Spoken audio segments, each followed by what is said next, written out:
누가복음 8장 26절에서 39절 말씀입니다. 신약성경 104페이지 있습니다. 누가복음 8장 26절에서 39절 말씀 한 절씩 교독하도록 하겠습니다. 그들이 갈릴리 맞은편 그라사인의 땅에 이르러 예수께서 육지에 내리심에 그 도시 사람으로서 귀신 들린 자 하나가 예수를 만나니 그 사람은 오래 옷을 입지 아니하며 집에 거하지도 아니하고 무덤 사이에 거하는 자라. 예수를 보고 부르짖으며 그 앞에 엎드려 큰 소리로 불러 이르되 지극히 높으신 하나님의 아들 예수여, 당신이 나와 무슨 상관이 있나이까? 당신께 구하노니 나를 괴롭게 하지 마옵소서 하니, 이는 예수께서 이미 더러운 귀신을 명하사 그 사람에게서 나오라 하셨음이라. 귀신이 가끔 그 사람을 붙잡음으로 그를 쇠사슬과 고랑에 매어 지켰으되 그 맨 것을 끊고 귀신에게 몰려 광야로 나갔더라. 예수께서 내 이름이 무엇이냐 물으신즉 이르되 군대라 하니, 이는 많은 귀신이 들렸음이라. 무적행으로 들어가라 하지 마시기를 간구하더니 마침 그곳에 많은 돼지떼가 산에서 먹고 있는지라. 귀신들이 그 돼지에게로 들어가게 허락하심을 간구하니 이에 허락하시니 귀신들이 그 사람에게서 나와 돼지에게로 들어가니 그때가 비탈로 내리달아 호수에 들어가 몰사하거늘 치던 자들이 그 이루어진 일을 보고 도망하여 성내와 마을에 알리니, 사람들이 그 이루어진 일을 보러 나와서 예수께 이르러 귀신 나간 사람이 옷을 입고 정신이 온전하여 예수의 발치에 앉아 있는 것을 보고 두려워하거늘 귀신 들렸던 자가 어떻게 구원을 받았는지를 본 자들이 그들에게 이르되 있는 백성이 크게 두려워하여 예수께 떠나가시기를 구하더라. 예수께서 배에 올라 돌아가실새 귀신 나간 사람이 함께 있기를 구하였으나 예수께서 그를 보내시며 이르시되 집으로 돌아가 하나님이 내게 어떻게 큰 일을 행하셨는지를 말하라 하시니, 그가 가서 예수께서 자기에게 이렇게 큰 일을 행하셨는지를 온 성내에 전파하니라. 아멘. 네, 지난주에 저희들이 살펴본 22절 말씀에 보시면은 예수님과 제자들이 배를 타고 호수 저편으로 건너가고 있었습니다. 여러분, 호수 저편은 이방인들이 살고 있는 땅입니다.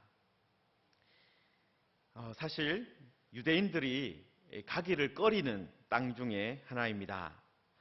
우리는 요즘에 비행기를 타고 외국에 가는 것 좋아하죠. 그러나 유대인들은 좀 사정이 다릅니다.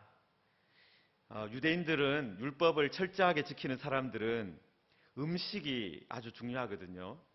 그래서 이슬람 교도들도 할랄 푸드라고 이렇게 자신들의 율법에 따라서 음식이 만들어져야 먹는 것처럼 유대인들도 이 코셔라고 자기들만 먹는 음식이 있습니다. 그렇기 때문에 유대인들이 어디로 여행을 한다, 특히 이방인의 땅으로 간다, 이것은 쉬운 일이 아니에요. 사실은 그때도 그렇고 지금 또 그렇다라는 거예요. 자, 그런데 오늘 본문을 쭉 보시면 알 수 있듯이 그 땅은 어떤 땅입니까? 이방인들이 사는 땅이고, 또 본문에 보시면 알 수 있듯이 뭐가 사는 땅입니까? 돼지들이 사는 땅입니다. 여러분, 율법에 따르면 돼지는 부정한 동물의 대표라고 할 수가 있습니다. 따라서 예수님이 지금 배를 타고 건너가는 그 땅은 부정한 동물들이 살고 있고 또 부정한 사람들이 살고 있는 부정한 땅이었다라는 거예요. 자, 그런데 우리가 여기에서 꼭 알아야 하는 것이 하나 있습니다. 이 정결함과 부정함을 누가 정하셨냐 하는 거예요. 누가 정하셨습니까? 하나님이 사실 정하셨죠. 그렇기 때문에 이 정함과 정결함과 부정함을 그 기준을 새롭게 정하실 수 있는 분 또 누구십니까? 하나님이세요. 그러니까 하나님의 아들이신 예수님께서 부정한 곳에 가셔서 그곳에 있는 부정한 사람을 새롭게 하셨다면 이것은 어떤 의미가 있습니까? 그곳에 새로운 질서를 예수님께서 심으셨다라는 것입니다.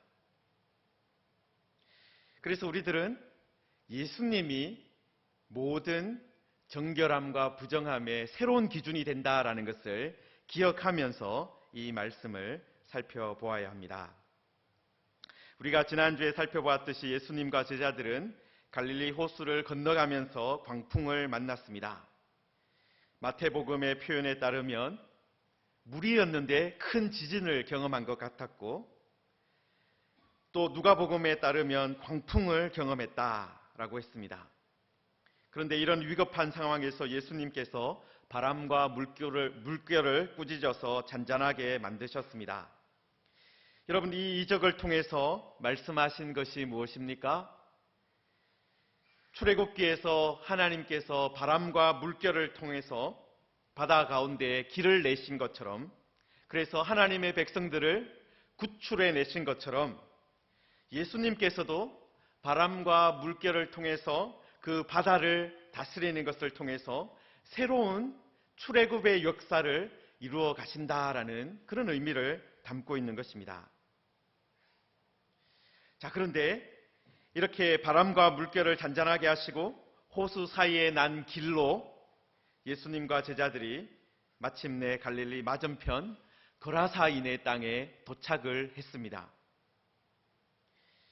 여러분, 그 갈릴리 호수, 지금 보통 유대인이 살고 있는 가버나움 지역에서 맞은편 쪽, 남쪽과 동쪽에는 이 데가볼리라는 지역이 있었는데 10개의 도시로 이루어진 지역이었습니다. 이 지역이 어떻게 만들어졌느냐 하면 알렉산더 대왕이 예수님 오시기 전 한 300년 전에 그쪽 지역을 다 정복을 했습니다.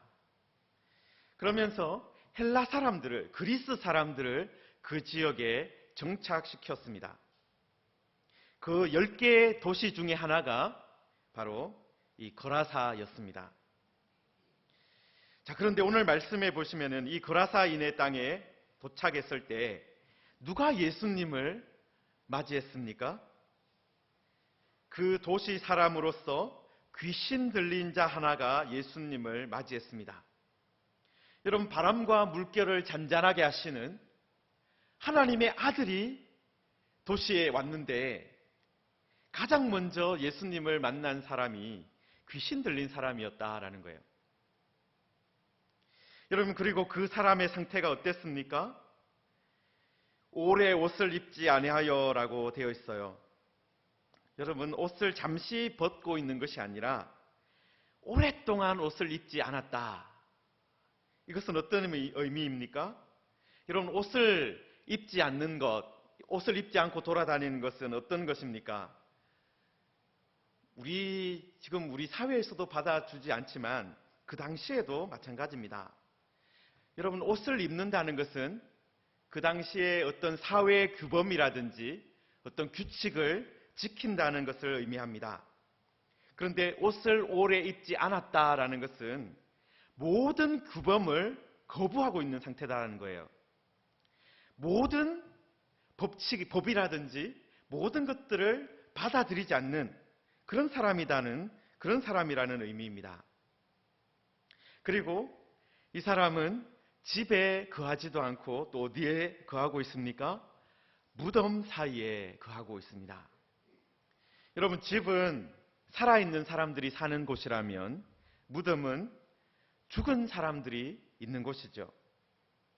집과 무덤은 보통 구별되어 있어야 되고 또 무덤은 보통 이 도시 바깥에 있었습니다. 그런데 이런 비정상적인 곳에 거한다라는 것을 그것만 보아도 어떻습니까? 이 사람이 얼마나 심각한 상태에 있는지를 짐작할 수 있는 것입니다. 그러니까 오래 옷을 입지 않았다.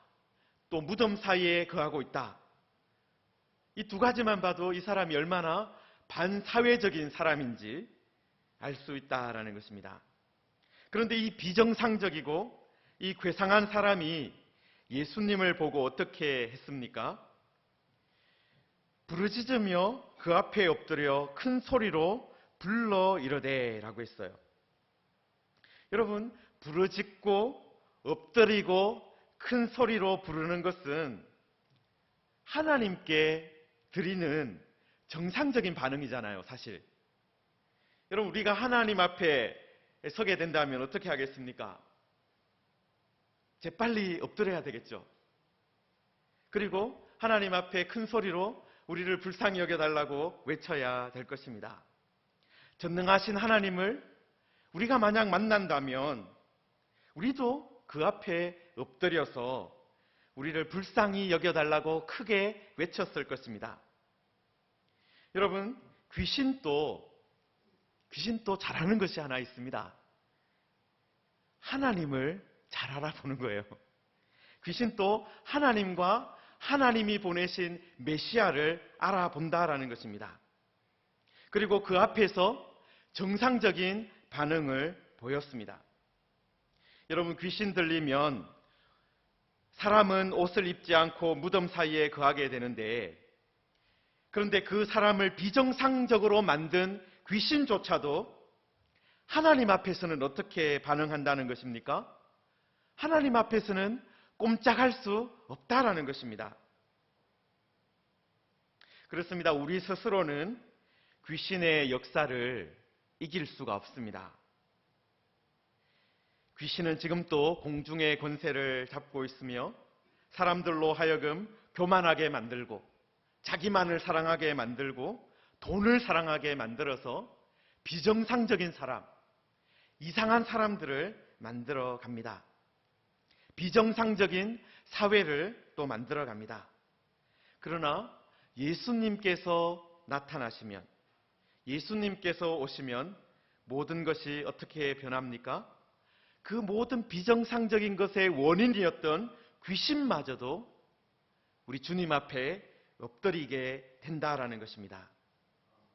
자, 그런데 그 귀신이 어떻게 말을 했습니까? 지극히 높으신 하나님의 아들 예수여. 여러분, 여기까지만 보면 얼마나 귀한 고백입니까? 얼마나 아름다운 고백입니까? 예수님을 믿고 따르는 제자들도 아직 이런 고백을 예수님께 드리지 못한 상태였습니다. 그런데 귀신이 예수님을 보고 지극히 높으신 하나님의 아들이라고 부르고 있습니다. 여러분, 야고보서 2장 19절에도 보시면은 이런 말씀이 있어요. 내가 하나님은 한 분이신 줄을 믿느냐? 잘하는도다. 귀신들도 믿고 떠느니라. 여러분, 귀신들도 지식에 대해서는 부족함이 없다라는 거예요. 귀신이 지식이 부족해서 문제가 되는 것이 아니라 이 귀신이 뭐예요? 그 다음에 뭐라고 말하는 거예요? 당신이 나와 무슨 상관이 있나이까? 당신께 구하노니 나를 괴롭게 하지 마옵소서. 여러분, 바로 이게 문제예요. 지극히 높으신 하나님의 아들이라고 고백하는 것은 맞습니다. 그건 괜찮아요. 그런데 귀신은 뭐라고 말하는 거예요? 당신과 나와 무슨 상관이 있습니까? 여러분, 귀신은 하나님과 독립해서 있고 싶어 합니다. 하나님과 독립해서 자신의 나라를 만들기를 원합니다. 자신의 나라를 이 땅에 세우기를 원한다라는 거예요. 귀신은 자신이 모든 것을 다스리기를 원한다라는 거예요. 성도 여러분, 그래서 만약에 우리들도 이 땅에 살아가면서 나와 하나님은 상관이 없다. 나는 내가 다스리는 나의 왕국을 만들 것이다. 내 마음대로 살아갈 것이다. 내가 원하는 대로 하면서 살 것이다. 그런 생각을 하고 살아간다면 귀신과 똑같은 생각을 하고 귀신과 똑같은 태도로 살아간다는 것을 살아가는 것과 같다는 것을 기억하시기 바랍니다. 여러분, 우리들이 이 땅에서 하나님과 나는 상관없다. 그것이 가장 무서운 이야기예요, 사실은. 귀신이 가장 하고 싶어하는 얘기가 바로 그 이야기다라는 거예요. 여러분, 우리도 지금 이 21세기를 살아가면서 현대인들이 하는 말이 무엇입니까? 신은 없다. 하나님은 없다. 우리 마음대로 할 수 있다. 우리의 능력은 무한대다. 그런 말을 우리들 들으면서 살고 있지 않습니까? 이 세상 문화가 어떻게 되었다는 것입니까? 바로 귀신이 주장하는 대로, 사탄이 이끄는 대로 흘러가고 있다라는 것입니다. 그렇기 때문에 우리들이 혹시 이 귀신과 같은 생각을 하고 있지는 않은지 우리의 생각을 살펴보아야 하는 거예요. 자, 그런데 이렇게 귀신이 예수님 앞에 엎드리고 또 부르짖은 이유가 무엇입니까? 29절에 보시면은 뭐라고 되어 있어요? 이미 더러운 귀신을 명하사 그 사람에게서 나오라 하셨습니다. 그렇습니다. 예수님은 귀신이 자기 앞에 와서 엎드리기 전에, 그리고 귀신이 자신에게 지극히 높으신 하나님의 아들이라고 부르기 전에, 그리고 그 사람, 귀신 들린 사람을 만나기 전에 이미 그 사람에게서 귀신 보고 나오라고 명령하셨다라는 거예요.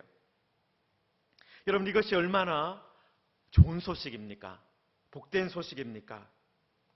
여러분, 사실 귀신 들린 사람은 지금 자신의 문제가 무엇인지 모르고 있는 상태나 마찬가지예요. 이 귀신 들린 사람은 스스로는 아무것도 알지 못하고 또 하지 못하고 있습니다. 귀신이 모든 것을 통제하고 있습니다. 그런데 예수님은 어떻게 해요? 이미 더러운 귀신에게 나가라고 말씀하셨다라는 것입니다. 여러분, 지금 또 마찬가지입니다. 우리는 이 세상 살아가면서 무엇이 문제인지, 내가 어떤 상태인지 잘 모르고 살아갈 때가 참 많이 있습니다. 그리고 어떤 문제를 만났을 때 그 문제가 어떻게 해야 해결되는지 그 해결책을 알지 못하고 살아갈 때도 참 많이 있습니다. 그런데 다행스러운 것이 무엇입니까? 예수님께서 우리의 문제를 아신다라는 것입니다. 예수님은 우리가 문제를 가지고 주님 앞에 나가기도 전에, 부르짖기도 전에 이미 우리의 문제를 아시고 그 문제가 해결되도록 명령하시고 계신다라는 것입니다. 여러분, 이것이 바로 하나님의 놀라운 은혜입니다. 여러분, 바울 사도도 로마서 5장 8절에서 우리가 아직 죄인 되었을 때 그리스도께서 우리를 위하여 죽으심으로 하나님께서 우리에 대한 자기의 사랑을 확정하셨다라고 말씀했습니다. 아직 죄인 되었을 때, 아직 귀신 들려 있을 때에, 아직 우리가 무엇이 문제인지 모를 때에 예수님은 이미 우리를 위해서 일하시고 계셨다라는 거예요. 예수님은 이미 우리에게 말씀하고 계셨다라는 것입니다. 자, 그런데 누가의 부가적인 설명에 따르면 그 귀신이 어떤 존재였습니까? 개역개정 성경에 따르면 귀신이 가끔 그 사람을 붙잡았다라고 번역을 했죠. 그런데 세 번역이나 다른 영어 성경을 보시면은 여러 번이라고 번역한 대목들이 많이 있습니다. 성경들이 많이 있습니다. 다시 말해서 여러 번, 가끔이 아니라 여러 번 그 사람을 사로잡았다라는 거예요. 자, 그런데 귀신에 붙잡히면 그 사람은 어떻게 되었습니까? 아무도 통제할 수 없는 사람이 되었죠. 그리고 아마 주변에 있는 사람들에게 큰 피해를 주었던 것 같습니다. 그래서 그 사람을 어떻게 했습니까? 쇠사슬과 고랑에 매어 지켰습니다. 그런데 그 쇠사슬과 고랑조차도 끊어버리고 도망치곤 했습니다. 다시 말하면 귀신이 강하게 역사하면 이 사람이 어떻게 되었다는 거예요? 사람들이 상상할 수 없는 괴력을 발휘하는 사람이 되었다라는 거예요. 여러분, 귀신 들리면 무기력하게 되는 사람들도 때로는 있습니다. 그런데 이런 괴력을 가지는 사람들도 있습니다. 될 수 있습니다. 그런데 여러분, 문제가 뭐예요? 엄청난 힘을 가지는 것이 문제가 아니라 그 힘을 가지고 어떤 일을 하느냐가 중요한데, 여러분, 이 사람이 힘이 아무리 세진다 해도 그 힘을 가지고 다른 사람에게 피해를 끼친다면 그 힘이 무슨 의미가 있겠습니까? 생명을 살리고 생명을 풍성하게 하는데 그 힘이 사용되어야 하는데, 그렇게 해야지 의미가 있는데, 그렇게 하지를 못하니까 사람들이 어떻게 한 거예요? 쇠사슬에 메어둔 거예요. 그리고 귀신은 자신의 정체를 뭐라고 밝힙니까? 예수님께서 이름을 물어보시자 군대라고 이름을 밝히죠.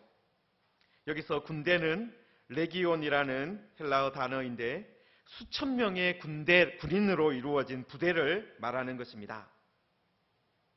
보봉이라는 이 성경학자가 있는데 이 레기온이라는 의미를 어떻게 해석을 했느냐 하면 귀신들이 최대한으로 모여있다, 그것을 의미한다, 그렇게 말을 했습니다.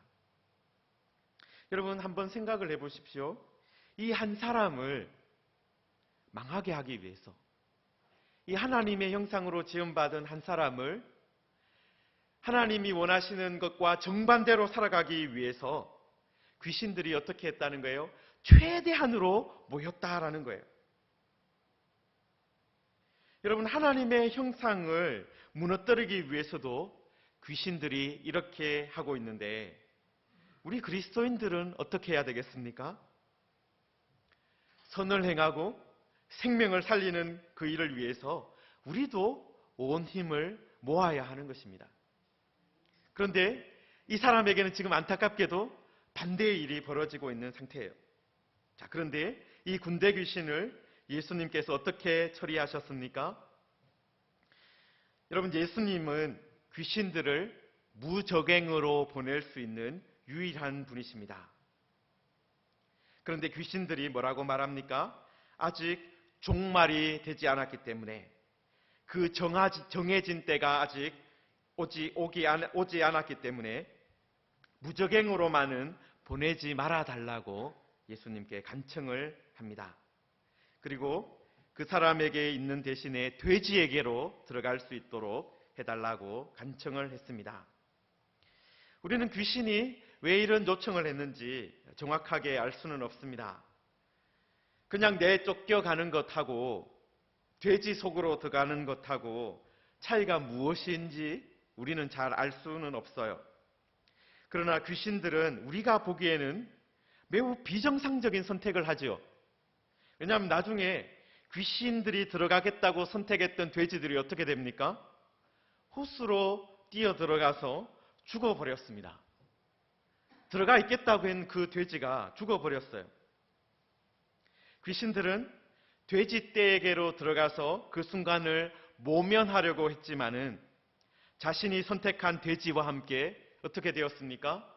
멸망했어요. 여러분, 이것을 보면 예수님은 어떤 분임을 우리가 알 수 있습니까? 모든 방법과 수단을 통해서 귀신들의 역사를 멸하시는 분이다라는 것입니다. 그 어떤 강한 귀신의 세력이라 하더라도 군대 귀신조차도 예수 그리스도를 이길 수 없다라는 거예요. 그리고 모든 귀신의 역사는 어떻습니까? 늘 멸망의 길로 가는 것입니다. 생명을 살리거나 선을 베푸는 길로 가는 것이 아니라 멸망하는 길로, 망하는 길로 간다라는 거예요. 반면에 예수님은 어떻습니까? 예수님의 말씀과 역사는 생명을 살리고 사람을 온전하게 한다라는 것입니다.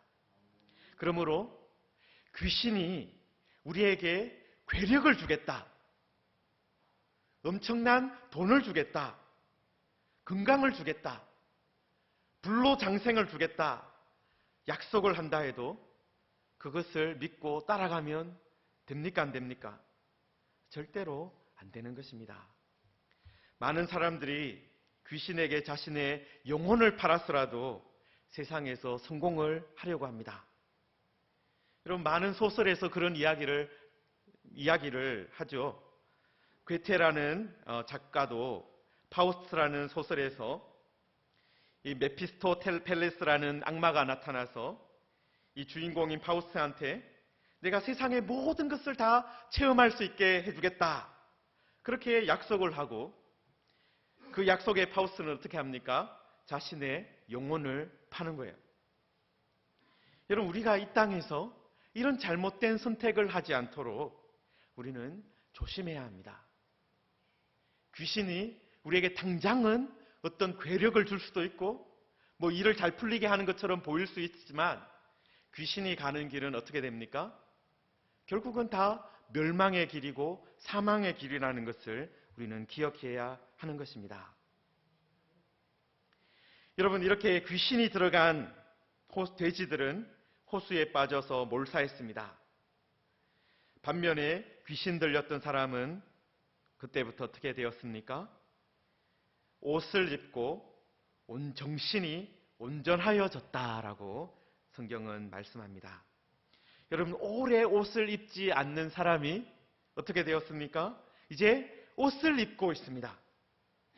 쇠사슬과 고랑으로도 제어할 수 없고 조용하게 할 수 없었던 그 사람이 이제는 정신이 온전하여져서 예수님의 발치에 앉아 있게 되었습니다. 얼마나 놀라운 변화가 일어났습니까?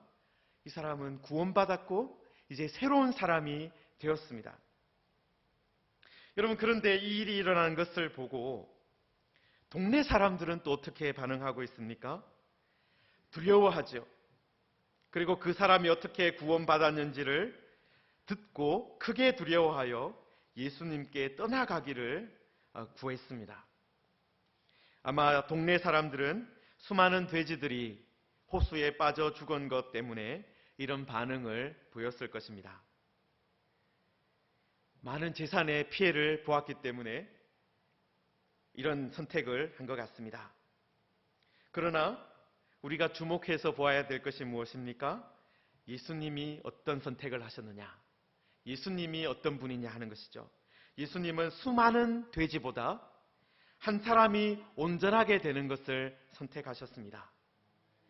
수많은 돼지들이 사는 것보다 한 사람이 귀신에게 놓여 자유함을 얻는 것을 더 중요하게 생각하셨다라는 것입니다.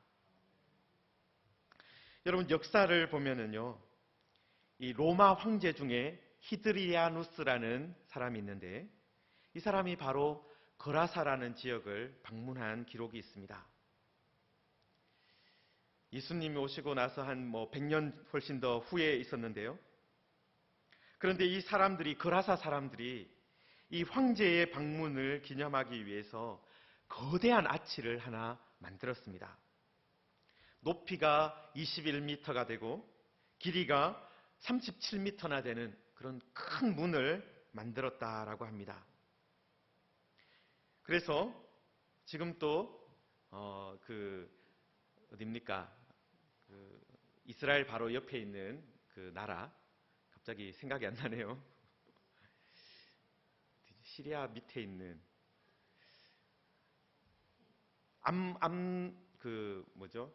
페트라가 있는 그 나라, 혹시 예, 요르단.